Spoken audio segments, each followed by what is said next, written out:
আগের থেকে আমার হাজবেন্ড অনেকটা ভালো, এটা আমার ভগবানের কাছে আমার সবথেকে বড় পাওয়া, এবং আয়ুর্বেদিক সেন্টারকে অনেক অনেক ধন্যবাদ। কোনো রকম ফ্লাকচুয়েশনের মধ্যে আর নেই।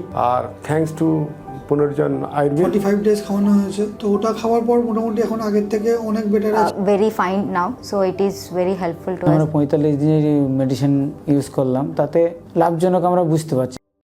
का शरीर में खून की कमी है, हमारे सिम्टम फिर वही पुराना स्टाइल ही चले आसे।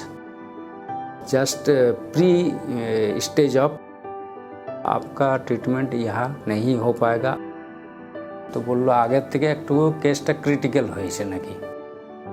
আমার নাম দোলন কুমার সরকার, আমার এজ হচ্ছে প্রায় 58 ইয়ার্স, আর আমার যা রোগ আছে সেটা blood cancer. As well as normally ছিলাম, কোনো প্রবলেম ছিল না শরীরের মধ্যে। হঠাৎ এই 2025 জুলাই মাসের আফটার 10th আমার শরীরে একটুকু ধীরে ধীরে মানে কি বলবো থকান আসতে থাকে, আর দ্বিতীয়ত যখন একটুকু আপ টাইপের জায়গা সেখানে আরও বেশি থকান হচ্ছিল, উঠতেও পারছিলাম না, একটুকু রেস্ট করতে হচ্ছিল, তারপরে উঠছিলাম আর হার্টবিট পুরো বেড়ে যাচ্ছিল আর কি। ঠিক আছে, তারপরে আমি বেশ ওটা আমি একরকম নেগলেক্ট করে গেছিলাম যে এখন হয়তো বর্ষা হচ্ছে, মৌসুমও চেঞ্জ হচ্ছে, হয়তো সর্দি কাশি জ্বর আসবে, মৌসুম চেঞ্জ হবে, হয়তো ঠিক হয়ে যাবে। পরে দেখলাম যখন ধীরে ধীরে অনেক বেড়ে গেল তখন আমার ডাউট হলো, তো সেই হিসেবে আমি তখন গেছিলাম আমাদের যে ওখানে রিয়েল হসপিটাল আছে, তো ওখানে আমি গিয়ে চেক আপ করাই আপনার কার্ডিওলজিস্টকে। তো ওরা সব কিছু ইকো করেছে, ইসিজি করেছে, सब কিছু করে चेक করে বলেছে ना आपका हार्ट में कोई प्रॉब्लम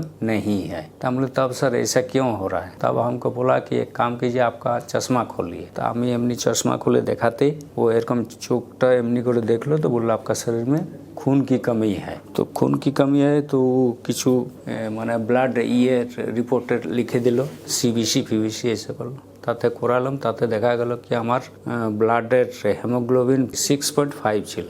ঠিক আছে, তো সেই হিসাবে আমাকে ইমিডিয়েট আমি ফিজিশিয়ানের সাথে আবার কন্ট্যাক্ট করলাম। তো ফিজিশিয়ান বললো তোমাকে ইমিডিয়েট 2 বোতল না 2 ইউনিট ব্লাড নিতে হবে। আমি ঠিক আছে ব্লাড নিয়ে নেব। তো ব্লাড নিলাম, যে যেমন ডাইরেকশন দিল যে এই খেতে হবে, এতে ব্লাড বাড়বে, ইয়ে হবে, ওই হবে, সবই কিছু করলাম। কিন্তু হঠাৎ 15-20 দিন পরে দেখি আমার সিমটম ফির ওই পুরনো স্টাইলই চলে আসে। তখন আমার একটুকু ডাউট হয়। তারপরে আবার যখন আমি প্যাথোলজিতে গিয়ে আমার ব্লাড চেক করাই, তো দেখছি আমার ব্লাড লেভেল ওইখানেই দাঁড়িয়ে আছে 6.58। তখন আবার লোকাল একটা ওইখানে হসপিটালে অ্যাডমিট হয়ে আবার 2 ইউনিট ব্লাড নেই। সে ব্লাড নেওয়ার পর ওরা ওখানে আল্ট্রাসাউন্ডও করেছিল।